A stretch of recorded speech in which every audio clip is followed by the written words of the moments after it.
Okay, this is recording, so I dictate, you write, okay? Dear Mr. Scott. You know what? Remove dear. Mr. Scott.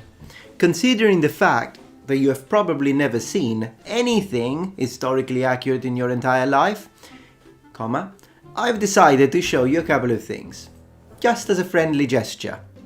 This is a 15th century historically accurate arming tablet based on the paintings of Piero della Francesca, and this, I'm gonna double down today, it's a historically accurate 15th century hat. My hat off to you. My wonderful noble ones, in your spectacular life you must have heard at least once or twice the name Ridley Scott. That is exactly the name of the filmmaker behind fantastic movies such as Blade Runner or Alien. And the thing is, dear Mr. Scott, is that two aliens you should have stuck. Because already, as you might have noticed in this video of mine, link in the description below, the last time he tried to tackle medieval history, well, he gave this monstrosity of a half a helmet on the head of a knight. The funny thing is that not only due to that it's absolutely ridiculous costume choice, but also in general the way the movie was shot, the storytelling, just everything about that movie, people did not like it, and of course Mr. Scott blamed you. It's the audience fault, it's these freaking millennials' fault. Now that already, I've got to say, quite annoyed me, because you see, Mr. Scott, similarly to me, although in a much smaller case for me, what do I owe any success I have on this platform? To my viewers. The same way you, Mr. Scott, owe your success, wealth and fame to the people who watch your movies, so maybe a little respect is due. But enough about that and silly hats. Today we are talking about Napoleon, which is his new historical take. Yeah. There is one thing that I really want to make 100% crystal clear. This is not a video where I'm saying, oh, this is not perfectly historically accurate, so I'm going to complain about the correct representation of Napoleon and what have you. Because then people are gonna be like, well, it's not a documentary, it's a film, get over it. No, no, no. This is not what we're talking about, because if that was all, yeah, perhaps I could have made a video if people were interested, just as a form of infotainment, if you will, but no. It's the interview that Mr. Scott gave that we're gonna read about. The things I do for you. In a TikTok, British historian Dan Snow politely discusses a few historical inaccuracies in the film trailer. He prefaces it all by mentioning how he himself is a fan of Ridley Scott and how he thinks the film will be a brilliant piece of art. He even talks about how some of the scenes still look cool despite being historically inaccurate. Scott, in response, tells the historian to get a life. Overreaction much? I mean, already the fact that I'm siding with a TikToker over this tells you everything you need to know about Ridley Scott. Get a life. Alright, let's see what else. Then in an interview with The Times, Scott says, when I have issues with historians, I ask, excuse me, mates, were you there? No? Well, shut the fuck up then.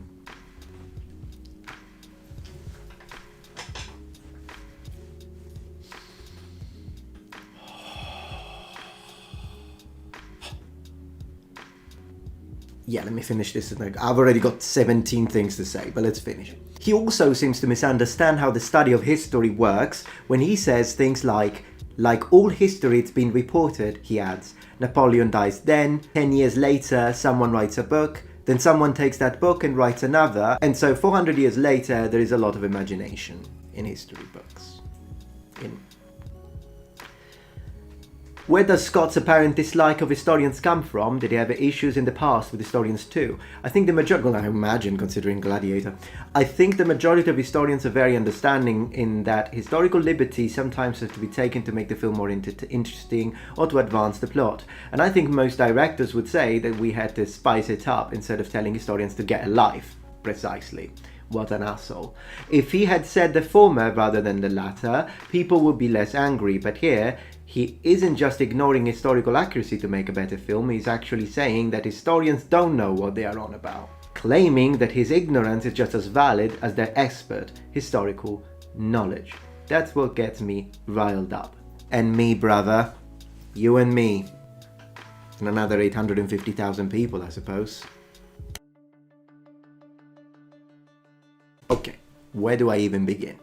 I think the main reason why I've decided to make this video is because of this complete misunderstanding of how history works. And as a matter of fact, I'd like to say, the same way I'm not a filmmaker, so I'm not gonna go to a filmmaker and tell them how to make a movie interesting. I'm not gonna go to a photography expert and tell them how to do the lights. I'm not gonna go to a cameraman and tell them how to handle a camera. So why is Mr. Scott telling historians how history works, also at the same time demonstrating a complete ignorance and overabundance of arrogance, which oftentimes go hand in hand, on the subject of academy? So in a way, not only I feel that I need to sort of explain and defend how historical research actually works at a professional level, considering the fact that this man has absolutely no idea what he's talking about, but at the same time I'd like to mention that the way he is showing how he reacts to any form of criticism, whether it comes from his own audience or whether it comes from professionals, is literally appalling.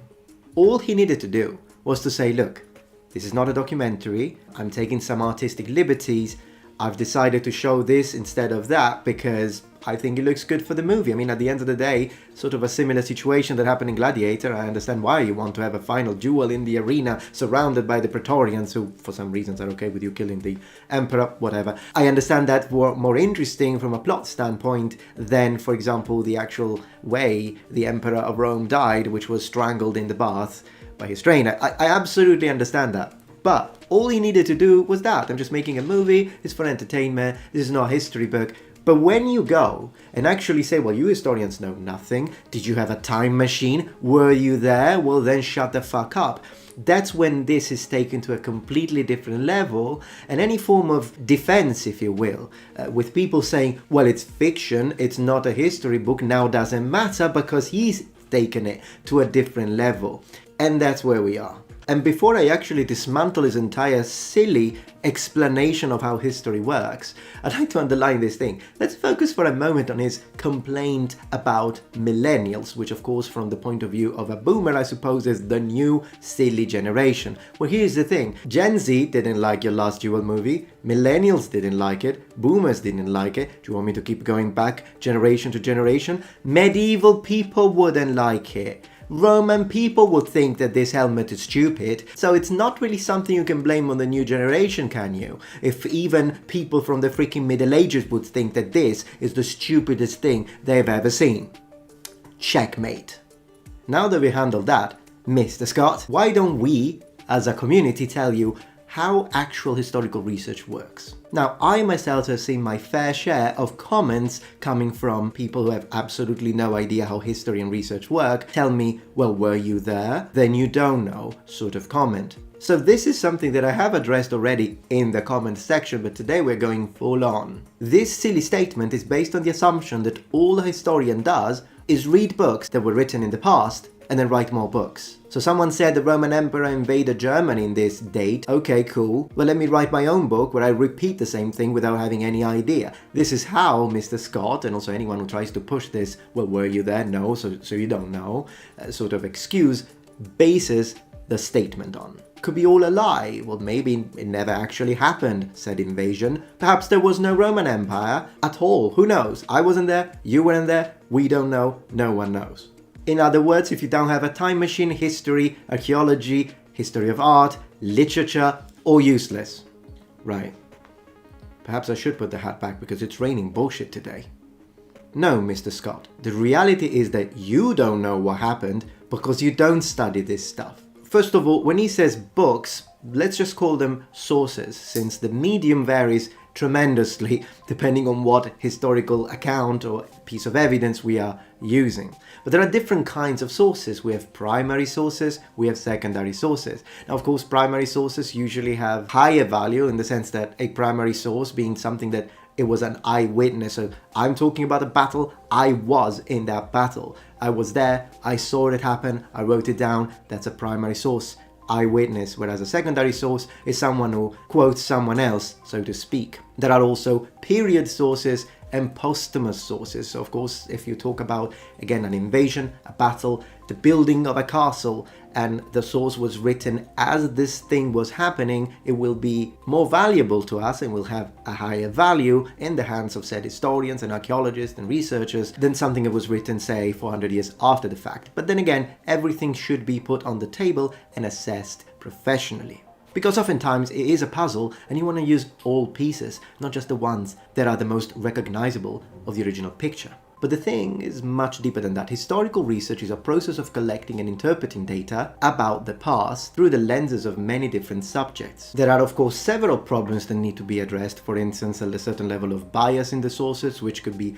personal bias, historical bias, cultural bias, political bias. And the way professionals circumvent these problems is by having a multi-discipline approach. Just like with any point in space, you need at least 3 points to three-dimensionally map it in place. Similarly, if you want to know if a specific battle actually happened, as described in the location mentioned in the sources, you investigate within the literary field, the archaeological field, and the field of history of art. Just to mention some of the disciplines that can be used, there is also the entire scientific approach when it comes to carbon dating, to the interpretation of pigments, the interpretation and analysis of several types of molecules, but whatever. Let's talk about these three first. So, in the literary plane, you want to look for other mentions of the battle, both from the same culture, but also from surrounding cultures. If this was a big event, it will most likely be mentioned. Even better, if you can find mentions from the opponents of the original culture you're studying. Once you pinpoint the geographical location, you excavate. That's where archaeologists make their entrance. If you can find remains of the battle, say armor, weapons, skulls inside locations, you now have a much stronger indicator that the text you were trying to confirm is in fact speaking the truth. Then radiocarbon, the stuff, of course radiocarbon is not infallible, but once again,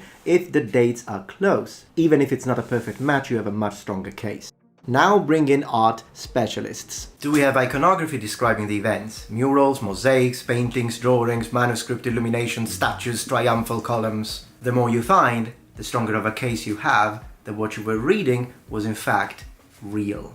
Now, if you have ever read any sort of dissertation, whether it be for a bachelor's degree, a regular university degree, a PhD thesis, still one of the first things that you find, which is crucial to the creation of any form of dissertation or thesis, is the methodology, which is pretty much what we're talking about, but when it comes to, like, for example, a PhD thesis, it goes on much deeper than this. And as a researcher, you have to learn to distinguish between methodology and method. Methodology refers to the theoretical analysis of your research, while methods refers to a systematic and orderly arrangement and measurement of your research. So, of course, different studies will require different methodologies. Now, another thing that happens usually at very high levels, sort of research, so much higher than what I do here, for example, is something called triangulation. This is when you mix, for example, 3 different types of methodologies, which could be observation, quantitative, and qualitative, in order to have a variety of approaches as you analyze data.